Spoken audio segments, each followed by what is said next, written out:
Salut, c'est Jimmy Silvestri. Aujourd'hui, je vais te lire le dernier chapitre de Tania. Chapitre 29. Obéir ou dominer. Rien n'est comparable au stress que je ressens lors d'un moment d'incertitude. Parfois, un simple coup de fil d'un inconnu peut me faire douter de toutes les certitudes que j'avais la seconde d'avant. Je contemplais les fenêtres des immeubles voisins de temps à autre. J'espérais y trouver quelqu'un qui, comme moi, regardait à travers sa fenêtre. Ce n'était pas encore arrivé. Chaque appartement abritait au moins un inconnu prêt à bouleverser ma réalité. Cela pourrait être une bonne ou une mauvaise surprise.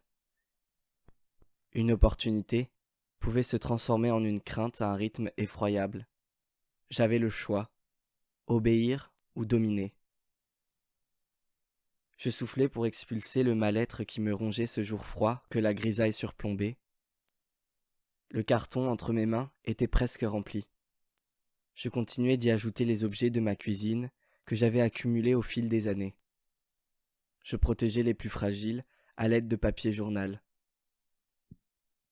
David posait tendrement la main sur mon épaule. « Ça va aller ?» se renseignait-il timidement. « Je peux terminer si tu veux. » Je me tournai vers lui.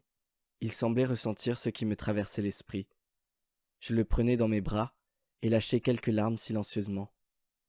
C'est à ce moment que maman rentrait dans la cuisine et s'immobilisait face à la scène qui s'offrait à elle. « Qu'est-ce qu'il se passe ici ?» « Je crois que Tania est nostalgique, » répondait David calmement. Il frottait mon dos avec ses mains, il savait comment me détendre.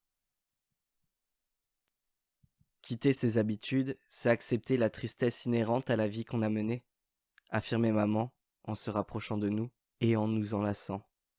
La porte d'entrée s'ouvrait et la voix de Rose nous parvenait. « Les cartons à côté du canapé sont fragiles ou pas ?» À mesure qu'elle se rapprochait d'ici, la tonalité des mots devenait plus forte. « Oula, je ne voulais pas vous déranger dans ce qui paraît être un rituel familial. » David et maman se détachaient de moi. « Ne t'inquiète pas, c'est fini, » la rassurai-je. « Alors ?» lançait-elle. Je penchai la tête de côté, je ne comprenais pas.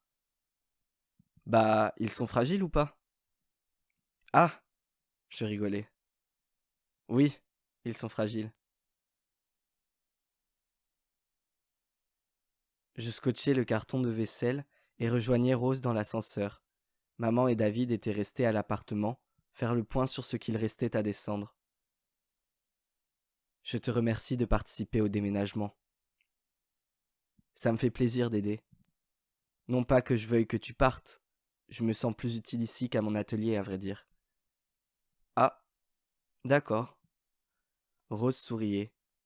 Les portes de l'ascenseur s'ouvraient et nous rejoignions le camion loué par mon père pour l'occasion. Il était en train d'ordonner les cartons et objets entre eux pour économiser de la place. « Tu penses qu'un aller suffira ?» Papa posait les cartons que l'on venait d'apporter sur la pile. « Oui, je pense que ça devrait aller. Qu'est-ce qu'il reste à prendre encore ?» La commode de ma chambre et une dizaine de cartons. Il se frottait les mains pour se réchauffer. « Oui, ça ira. » Rose et moi nous dépêchions de rentrer au chaud.